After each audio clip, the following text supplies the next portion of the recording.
গুলো বাগানে হয়েছিল, দেখেছো কত রকমের আজকে সবজি তুলে এনেছি। এই যে পুঁইকড়ি, এই ফারাস লঙ্কা, এই দেখেছো কত বড় বড় পেঁপে, দেখেছো পেঁপে, এই যে মোচা, আজকে সব রান্না করে খাবো।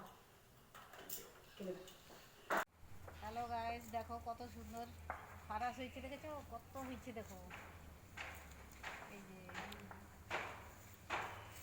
ফারাস তুলতে এসছি, ফারাস তুলবো, তোলা শুরু করছি।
এই যে দেখো কত হয়েছে, দেখেছো কত ফারাস হয়েছে।